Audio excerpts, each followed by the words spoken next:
Welcome back, college football fans and black and gold fans, to the Touchdown Black and Gold vlog. I'm your usual host, Blair Parks, and here we are a little over 3 hours until the kickoff of the 2023 Big Ten title game between number 16 Iowa and number 2 Michigan from Indianapolis.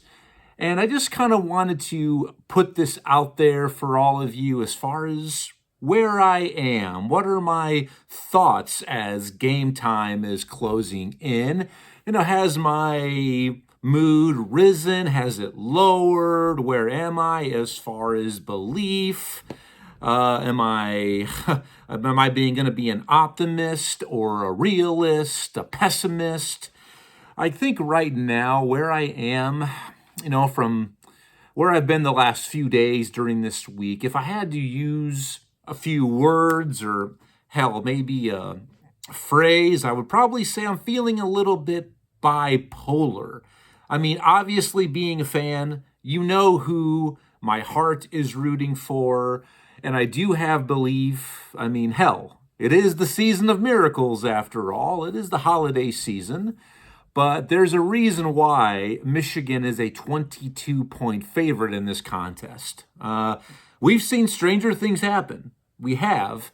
And win, lose, or draw, even though you can't really draw anymore, there is no ties in college football any longer, that regardless of how it goes, I'll be proud of what Iowa has accomplished this season, especially with all of the adversity, the injuries, the challenges offensively, the issues with the coaching staff, with especially the head coach and OC Brian Ferentz. And here they are, 10-2, representing the Big Ten West. And I know a lot of people are saying, why even show up, Iowa? You've got no chance at all, 0.0, as Dean Wormer said about Brother Blutovsky's GPA in Animal House. Why even do it? You're just going to embarrass yourselves, accept the Citrus Bowl invite, and call it quits. That's loser talk to me. If you're an Iowa fan, and unfortunately there's a good amount of Iowa fans out there who have stated this publicly this week, that it's going to be an embarrassment. Why waste our time? Then you need to look inward at yourself as a fan. You just do. I'm sorry. Because right now there's 12 other teams in the Big Ten Conference that would gladly switch spots with us and would say, you know what? No matter, even though it's an uphill battle, we're still playing for a Big Ten title crown, all right? Just like in the SEC, there's 12 teams? There's everybody else in any conference. You could ask any other person or team that's in a championship game. Well, we would happily take your spot, all right? Because this is something to still be proud of and long for and strive to win. So I'm not here making excuses. As far as a quick preview and prediction, I'll tell you right now, out of the gate, here comes the spoiler alert, but I predicted Michigan to win. I'm sticking with that. If you watched my previous episode, my conference championship picks, I did pick Michigan, and I'm very comfortable and confident in picking them because this is really a tough matchup for Iowa. Most games in football, when it comes down to any sport, all right, it really comes down to matchups. All right. And style always plays a big time part in this. Here we have two teams that are identical twins, but obviously one has way more talent than the other and operates at a much higher level. It's kind of like Arnold Schwarzenegger and Danny DeVito in Twins, right? You can figure out who's who. Okay, which team is Arnold, which team is Danny DeVito. Because both teams play the same style. First and foremost, what does Michigan want to do? They want to control the lines of scrimmage and run the ball. That's exactly what Iowa wants to do. Iowa wants to play complementary football. Iowa and Michigan, they want to do the exact same thing. Michigan, they hang their hat on a tough, physical, flying defense and legit special teams that don't hurt themselves. So does Iowa. So sometimes when you're playing an opponent that, hey, on paper, this team should win, they have more talent, more experience. Sometimes when you have that different style, that niche, that can be the factor that kind of evens the playing field a little bit. It would kind of be like either Iowa or Michigan taking on one of the academies, Army, Air Force, or Navy, with that triple option. But because of the similar styles, they're exactly the same. But like I said, Michigan's littered with 4- and 5-star recruits. They've been here in this position before, recently going for their third straight Big Ten title and trying to get to their third straight college football playoff. They have the experience. They have the depth. It's going to be difficult for Iowa to overcome that. Now, and matchups always play a huge part in these contests. I mean, some of the matchups that I'm looking forward to, and these are more from a unit standpoint. And by the way, thank you for being with me. I appreciate your continued support. I got 2 new subscribers just today. Thank you, Donka, gracias. Let's continue to find more college football fans just like you. Give me about 10 to 12 minutes and I'll be wrapping this up. I have to go buy some beverages here for tonight's festivities. But when I look at matchups from a unit perspective, I'm looking at the Michigan O-line against Iowa's D-line. Because, like I said, both these teams want to play in a phone booth. They want to drag you in there and have, a little gut punch fest, kind of like Rocky IV.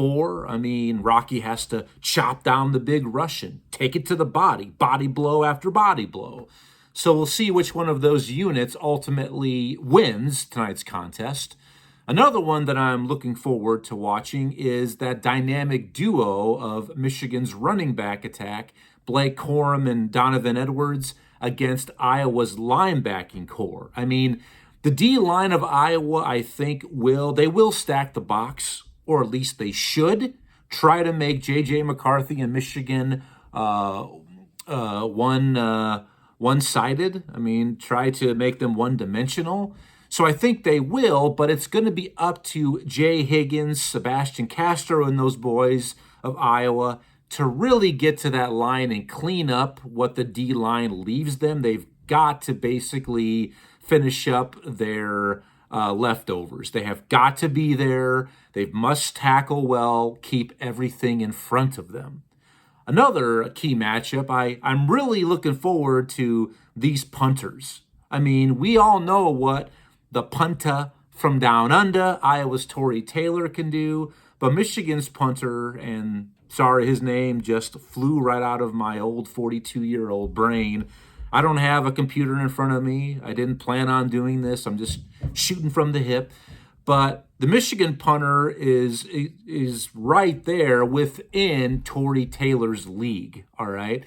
So because field acquisition, land acquisition's really going to be the name of the game tonight. Both of these teams covet field position, and they want to win that battle. So I can't wait to see these two punters go at it as well. That's going to go a long way in determining who ultimately wins this matchup. Now, as far as some key players, stars for each team, I'm really looking at Michigan's tight end duo of Varner and Loveland. I mean, Iowa's secondary linebackers have to keep everything in front of them. They can't give up big plays. They can't give up 40 and 50-yard plays, much like they did 2 years ago against Michigan, previously in the Big Ten title game. But those two tight ends, especially Loveland, the guy is an absolute weapon. He's a stud. He finds that soft spot in his zone, and he has time and time again taken advantage of that. So Iowa has to account for Michigan's tight ends. Other stars for Michigan, I think it has to be their running backs, Corum and Edwards. And really for them, it has to be their offensive line. I mean, their O-line, all of them are stars. I mean, this is the two-time defending Joe Moore Award winning unit, which goes annually to the best offensive line in the nation. And Michigan has won it back-to-back years. And most of those cats are back. I mean, Michigan can go too deep as far as the O-line right now if they wanted to. So those are really going to be the stars for Michigan. For Iowa, I already mentioned it's got to be Torrey Taylor. I mean, the guy has got to consistently pen them inside their own 20, if not get a few inside the 10. So it's not just up to Torrey Taylor. It also comes down to Iowa's punt coverage team as well. I'm looking at Jay Higgins and Sebastian Castro. I already mentioned them. I mean, Castro is like the human missile. He's all over the field, plays with reckless abandon. And Jay Higgins, the leading tackler in the Big Ten Conference this season. Those boys have got to come up big. For Iowa, too, I mean, it's got to be LaShawn Williams, their running back. See, I'm all flustered here. The game's weighing heavily on me. That he has shown the ability, has LaShawn, to every now and then break off that long run, 40, 50, 60 yards. They're going to need that tonight because we know how much of a struggle it's been for Iowa to find consistent offense. So they've got to get a couple big plays. They have to be manufactured, all right? And LaShawn, I'm not saying that he is Barry Sanders, but just for comparison, that's kind of what he reminds me of. You know, that a few carries, he'll get caught in the backfield, no gain, and then rip off a 30-yarder. I mean, they have to keep feeding their running backs, all right? Man, what a big game this is. I think overall keys to the victory for both teams, there's a few keys. Michigan wins if they can pass when they want to. They don't want to have to pass off schedule or pass when Iowa makes them, all right? So that's a key for Michigan. They need to be able to throw the ball to play that complementary football. If it comes down to, hey, we're one-dimensional, that favors Iowa very well because that really is the only real weakness of this Michigan offense is they don't have great perimeter players. I mean, they're Michigan. They're always going to have good perimeter players. I mean, Roman Wilson is a good player out there in the perimeter, but these aren't 4- and 5-star guys. I mean, if Ohio State would have won last week, Iowa would be in big-time trouble, having to defend that receiving core. So Michigan isn't great on the outside, but Iowa has to keep everything in front of them and try to make them pass when they don't want to. So that's really a key to victory for both teams. Michigan, be able to throw the ball. Iowa, don't let them run the ball. Other keys to victory, I think, for both teams. Michigan, they want to possess the ball. All right, they want to possess the ball and wear you down. So Iowa has to get them off the field occasionally. They just do. They can't let Michigan have 7, 8, 9 play drives. Even though they might end up with only 3, they can't do that. They got to get them off the field. Other keys to victory, I think Michigan basically just wants to cash in on Iowa's mistakes. They're going to try to out Iowa. And that's how Iowa has won this year, very ugly, making the opponents that they play make mistakes. That's what Michigan wants to do, is make you make the mistake. And I think it's really a key to a victory for Michigan to have Coach Kaki, Jim Harbaugh back on the sideline too. I think that's going to give them a huge rise in motivation and determination and inspiration. Iowa, I mean, they got to play clean. I mean, if Iowa, they can't have any turnovers, they can't have any penalties. They must win the turnover and the penalty battle. They must not have any special teams blunders. I mean, Drew Stevens last week on Black Friday missed not one but two field goals that were blocked, and then kicked not one but two out of bounds on kickoffs. That can't happen. And we all remember the Iron Bowl last week. What set up Alabama's winning touchdown? The muffed punt by Auburn. So Iowa cannot have any special teams gaffes, no turnovers, low penalties, and they just have to take what Michigan gives them. I mean, it's almost going to take a perfect Herculean effort. See what I did there? Herculean, Herky, the Hawkeye. A Herculean type effort for Iowa to win this game. So that's where I am. I'm looking forward to it. I'm excited. I have faith in Iowa. I believe. But I also know who they're playing. So I think anything short of maybe a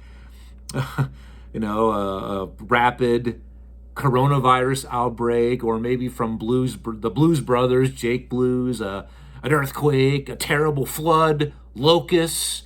It's going to be a big-time uphill battle for Iowa this evening. But hopefully we get some offense. I'm breaking out my old vintage Tim Dwight jersey tonight. I mean, hopefully I'm going to miss Cooper DeJean not returning punts tonight and being in that backfield. But we'll see what happens tonight. I'm going to try to be back for a quick 10-minute insight and analysis at halftime, and I might have a special guest with me. So hang out, enjoy yourselves. I'm going to go watch some of the SEC title game, and I'll be back at halftime. Feel free to like, share, comment, and I'll talk with you soon. Take care. See you at halftime from the Touchdown Black and Gold vlog. See ya.